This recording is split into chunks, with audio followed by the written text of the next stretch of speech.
Hello everyone. इस class में जो 26 मई को एसएससी जीडी का पेपर हुआ है थर्ड शिफ्ट में, उसका कंप्लीट एनालिसिस करने वाले हैं। पहला क्वेश्चन पूछा गया था कि गुरु गोविंद सिंह जी द्वारा खालसा पंथ की स्थापना कब की गई थी, तो 13 अप्रैल 1699 को। अब जो सिख टोटल 10 गुरु हुए थे उनके बारे में पढ़ लेते हैं। जैसे गुरु नानक देव जी सिख धर्म के संस्थापक थे। गुरु अंगद गुरुमुखी लिपि के इन्होंने विकास किया था। अंगद को याद रखना, जो रामायण में अंगद था ना, उसने अपने पैर हटाने को बोला था। तो पैर कितने होते हैं? 2। तो अंगद कौन से नंबर का गुरु हो जाएगा? दूसरे नंबर का। हो जाएगा नहीं, हो जाएंगे। गुरु अमरदास जी सती प्रथा और पर्दा प्रथा का विरोध किया था इन्होंने। अमर में कितने वर्ड हैं? 3। तो गुरु अमरदास जी जो थे वो तीसरे नंबर के गुरु थे। गुरु रामदास जी अमृतसर नगर की स्थापना की थी। राम के कितने भाई थे? 4। तो रामदास जी कौन से नंबर के गुरु हैं? 4। गुरु अर्जुन देव जी आदि ग्रंथ का संकलन किया तथा प्रथम सिख शहीद बने थे ये। अर्जुन के कितने भाई थे? 5। तो गुरु अर्जुन देव जो हैं वो 5वें नंबर के गुरु हैं। गुरु हरगोविंद जी मीरी पीर सिद्धांत एवं अकाल तख्त की स्थापना की थी इन्होंने। गुरु हरराय जी औषधीय उद्यानों एवं पर्यावरण संरक्षण के लिए प्रसिद्ध थे ये। गुरु हरकृष्ण जी सबसे कम आयु में गुरु बनने वाले सिख गुरु थे। गुरु तेग बहादुर जी हिंद की चादर कहलाए और धार्मिक स्वतंत्रता हेतु बलिदान दिया। गुरु गोविंद सिंह जी 13 अप्रैल 1699 को खालसा पंथ की स्थापना की तथा गुरु ग्रंथ साहिब को अंतिम गुरु घोषित किया था इन्होंने। नेक्स्ट क्वेश्चन पूछा गया था, शहरी गरीब महिलाओं के बीच डिजिटल साक्षरता और सशक्तिकरण को बढ़ावा देने के लिए डिजी लक्ष्मी योजना किस राज्य सरकार ने शुरू की थी? तो इसका आंसर हो जाएगा आंध्र प्रदेश। अब कुछ इंपॉर्टेंट योजनाएं पढ़ लेते हैं। जैसे प्रधानमंत्री जनधन योजना 2014 में स्टार्ट हुई थी। स्वच्छ भारत मिशन 2014 में। बेटी बचाओ बेटी पढ़ाओ 2015 में हरियाणा से स्टार्ट हुआ था। हरियाणा से स्टार्ट होने का रीज़न था कि हरियाणा का जो लिंग अनुपात है वो सबसे कम है, इसीलिए यहाँ से ये योजना स्टार्ट हुई थी। प्लस सुकन्या समृद्धि योजना भी यहीं से स्टार्ट हुई थी। प्रधानमंत्री जो मुद्रा योजना है वो 2015 में स्टार्ट हुई थी। अटल पेंशन योजना 2015 की है। प्रधानमंत्री उज्ज्वला योजना 2016 की है। प्रधानमंत्री फसल बीमा योजना 2016। आयुष्मान भारत योजना 2018। इसके तहत क्या होता है? 5 लाख का बीमा कवरेज दिया जाता है। प्रधानमंत्री किसान सम्मान निधि 2019 में ये स्टार्ट हुई थी। इसमें 6,000 रुपये दिए जाते हैं सालाना। 2-2 हज़ार की 3 किस्तें दी जाती हैं। सीधे 6,000 नहीं दिए जाते, 3 किस्तों में दिए जाते हैं 2-2 हज़ार करके। पीएम विश्वकर्मा जो योजना थी वो 2023 की थी। नेक्स्ट क्वेश्चन पूछा गया था कि एक वर्ग का परिमाप इतना है तो उसका विकर्ण। तो पहले साइड निकाल लो। साइड 40 हो गई, इसी में √2 लगा दो, वही विकर्ण हो जाता है। तो आपका 20 का सही हो जाएगा। साइड 40 कैसे निकाली? क्योंकि 4 साइडें होती हैं, वही जोड़ के तो आता है परिमाप। तो 40 हुआ था और √2 लगा देते हैं अगर आपको विकर्ण निकालना है तो। कुछ इंपॉर्टेंट चीज़ें हैं जो आपको याद रखनी है मेंसुरेशन से रिलेटेड फार्मूला। जैसे वर्ग से, वर्ग का परिमाप होता है 4a, क्षेत्रफल होता है a² और विकर्ण होता है जो साइड होती है उसमें √2 लगा देते हैं। निकालने का तरीका मैंने ऑलरेडी बता रखा है, मगर मैं याद करने का तरीका बता रहा हूँ आपको। ये ऐसा नहीं है कि रटना ही है, मगर आपको वैसे भी पता होना चाहिए। इसमें जैसे परिमाप का एक्चुअली मतलब क्या होता है? जैसे जितनी भी साइड हैं उनको जोड़ना है तो 2 लेंथ हो जाती हैं, 2 ब्रीथ हो जाती हैं, इसलिए इसका फॉर्मूला होता है 2l + के v। क्षेत्रफल l × v हो जाता है। विकर्ण इसका रूट के अंदर l² + v²।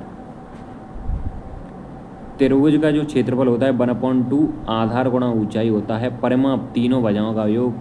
परिमाप का मतलब भी है कि जो बाउंड्री है उनका योग होता है। समबाहु त्रिभुज का जो क्षेत्रफल होता है √3/4 a² होता है। सर्कल का जो परिधि होती है वो 2πr, क्षेत्रफल πr² और जो डायमीटर होता है वो 2r होता है। अर्धवृत्त का जो क्षेत्रफल होता है 1/2 πr²। परिमाप निकालना है तो देखो पहले टोटल 2πr होती है, मगर ये πr हो जाएगी और ये लेंथ हो जाएगी 2r। तो इतना होता है इसका परिमाप, πr + 2r। घन का जो आयतन होता है वो aq होता है। संपूर्ण पृष्ठीय क्षेत्रफल 6a² होता है। विकर्ण a√3 होता है। कीवर्ड के बारे में बात करें तो इसका जो आयतन होता है वो लेंथ × ब्रीथ × हाइट होता है। संपूर्ण पृष्ठीय क्षेत्रफल 2lv + bh + hl होता है। विकर्ण रूट के अंदर L square plus V square plus H square होता है। जो वेलन होता है उसका आयतन पाई आर स्क्वायर एच, कुल पृष्ठीय क्षेत्रफल 2 पाई आर एच। वक्र पृष्ठीय होता है, कुल नहीं, कुल निकालने के लिए इसमें 2 पाई आर एच में 2 पाई आर स्क्वायर और ऐड करना पड़ता है, तब शॉर्टकट में मतलब इसका कॉमन लेके ये हो जाता है 2 pi R plus H plus R. शंकु जो होता है आयतन इसका 1/3 पाई आर स्क्वायर हो जाता है, और जो वक्र पृष्ठीय क्षेत्रफल होता है वो पाई आर एल होता है। संपूर्ण पृष्ठीय क्षेत्रफल पाई आर एल में क्या जोड़ देते हैं, 1 पाई आर स्क्वायर जोड़ देते हैं, इनको कॉमन लोगे तो पाई आर ब्रैकेट में एल प्लस आर हो जाता है। गोला का जो आयतन होता है वो 4/3 पाई आर क्यू होता है, पृष्ठीय क्षेत्रफल 4 पाई आर स्क्वायर होता है। नेक्स्ट क्वेश्चन पूछा गया था कि 3 बजे और 4 बजे के बीच किस समय घड़ी की सुइयाँ एक साथ होंगी, मतलब 0 डिग्री कोण बनाएंगी। तो 0 डिग्री कोण इस टाइप का मैं क्वेश्चन कई बार क्या है इस फॉर्मूले पे बेस्ड करा चुका हूँ, 30 आवर माइनस 11 मिनट बाई 2 पर। यहाँ पे जो थीटा की वैल्यू ऑलरेडी दे रखा है 0, तो आपको यहाँ पे मिनट की सुई निकालनी है एक्चुअल में कितने मिनट पे, क्योंकि 3 बजे और 4 बजे के बीच में घंटा तो 3 ही होगा भाई, तो यहाँ आवर की जगह 3 यूज करोगे, मिनट निकालना है, तो मिनट एक्चुअल में कितनी होंगी वो आपको कमेंट सेक्शन में बतानी है, फॉर्मूला ये वाला लगाना है। नेक्स्ट क्वेश्चन पूछा गया था किस संवैधानिक संशोधन अधिनियम को भारत का लघु संविधान, तो 42 वाले को बोला जाता है, जो कि 1976 में आया था। 4 और 2 को जोड़ोगे तो 6 आता है। ऐसे ही 44 वाला 1978 में आया था, 4 और 4 को जोड़ोगे तो लास्ट में 8 आता है। जो 24वां संविधान संशोधन था, इसमें संसद को संविधान संशोधन की स्पष्ट शक्ति प्रदान की गई थी। 42वां संविधान संशोधन 1976, इसे लघु संविधान कहा जाता है। 44वां संविधान संशोधन संपत्ति के अधिकार को मौलिक अधिकार से हटाया गया था। 52वां जो संविधान संशोधन 1985, इसमें दल बदल विरोधी कानून लागू किया गया था। 61वां जो संविधान संशोधन है 1988, इसमें मतदान की आयु 21 वर्ष से घटाकर 18 वर्ष की गई थी। नेक्स्ट क्वेश्चन पूछा गया था जब किसी वस्तु को एक निश्चित ऊंचाई से स्वतंत्र रूप से छोड़ा जाता है तो उसकी प्रारंभिक स्थिति में गतिज ऊर्जा और स्थितिक ऊर्जा क्या होगी, तो इसका आंसर हो जाएगा आपका गतिज ऊर्जा 0 और स्थितिक ऊर्जा अधिकतम होगी। इसकी भी कंडीशन है, आपको गतिज ऊर्जा का फॉर्मूला पता होना चाहिए, कितना होता है 1/2 mv² होता है। ऐसे ही जो स्टैटिक ऊर्जा होती है वो होता है mgh, दोनों फॉर्मूले याद रखना क्योंकि इससे क्वेश्चन पूछ लेता है। नेक्स्ट क्वेश्चन पूछा गया था कि निम्नलिखित में से कौन सी नदी गंगा की सहायक नदी नहीं है, तो जो सतलुज है वो गंगा की सहायक नदी नहीं है। गंगा की कुछ सहायक नदियाँ हैं जैसे यमुना, घाघरा, गंडक, कोसी, सोन, गोमती, रामगंगा और महानंदा। नेक्स्ट क्वेश्चन पूछा गया था कि निम्नलिखित में से जंग शब्द का सही, तो जंग यहीं पे सही लिखा है तो सी वाला सही हो जाएगा। भारतीय संविधान का कौन सा अनुच्छेद राज्यपाल को विधानमंडल के विश्राम काल या सत्र न चलने पर अध्यादेश जारी करने की शक्ति प्रदान करता है, तो 213। और वहीं राष्ट्रपति के बारे में बात करें तो वो 123 के तहत। राष्ट्रपति जो क्षमादान देता है वो 72 के तहत देता है, और इसी में 89 जोड़ दोगे तो आपका गवर्नर जो क्षमादान देता है राज्यपाल किस में आ जाएगा, 9 और 2 11, 8 और 7 15, 15 और 1 16, तो 161 में क्षमादान की शक्ति किसके पास है, गवर्नर के पास। लेकिन जो मृत्युदंड है ना वो सिर्फ राष्ट्रपति ही क्षमा कर सकता है। नेक्स्ट क्वेश्चन पूछा गया था निम्नलिखित में से दफ्तर शब्द को शुद्ध वर्तनी रूप कौन सा हो जाएगा, तो ये वाला हो जाएगा बी वाला। कथकली निम्नलिखित में से किस राज्य का शास्त्रीय नृत्य है, तो इसका आंसर हो जाएगा केरल। कुछ इंपोर्टेंट नृत्य पढ़ लेते हैं जैसे भरतनाट्यम तमिलनाडु का, कथकली केरल का, मोहिनीअट्टम केरल का, कथक उत्तर प्रदेश का, कुचिपुड़ी आंध्र प्रदेश का, ओडिसी जो है वो उड़ीसा का है, मणिपुरी मणिपुर का, सत्रिय असम का। नेक्स्ट क्वेश्चन पूछा गया था राजस्थान के लोक संगीत में तुरही और टिमकी किस प्रकार के वाद्य यंत्र हैं, तो अवनद वाद्य यंत्र हैं। वाद्य यंत्रों के बारे में पढ़ लेते हैं जैसे तत्वाद या स्ट्रिंग इंस्ट्रूमेंट क्या होते हैं जिनमें तारों के कंपन से ध्वनि उत्पन्न होती है जैसे सितार, वीणा, सारंगी या तानपुरा। सुशिर वाद्य यंत्र क्या होता है जिनमें हवा फूकने से ध्वनि उत्पन्न होती है जैसे बांसुरी, शहनाई, तुरई और नादस्वरम। अवनद वाद्य यंत्र क्या होता है जिनमें चमड़े या झिल्ली पर प्रहार करने से ध्वनि उत्पन्न होती है जैसे तबला, ढोलक, मृदंग, नगाड़ा, टिमकी। घन वाद्य यंत्र क्या होता है? जिनमें ठोस भाग पर आघात करने से ध्वनि उत्पन्न होती है, जैसे मजीरा, झांझ, घंटी, घड़ताल।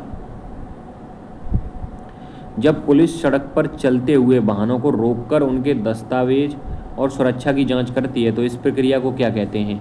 वाहन चेकिंग बोला जाता है। बी इसका बिल्कुल सही हो जाएगा। नेक्स्ट क्वेश्चन पूछा गया था कि ए और बी किसी काम को इतने और इतने दिन में पूरा कर सकते हैं, तो वो उन्हें इतने रुपए मिल रहे हैं, तो बी का हिस्सा कितना होगा? तो अगर दोनों काम सेम समय तक कर रहे हैं तो इनकी इफ़िशियंसी देखेंगे। तो अगर समय ये है तो इफ़िशियंसी इनकी उल्टी हो जाएगी, ये की 27, बी की 18, 9 तिया 27, 9 दूनी 18।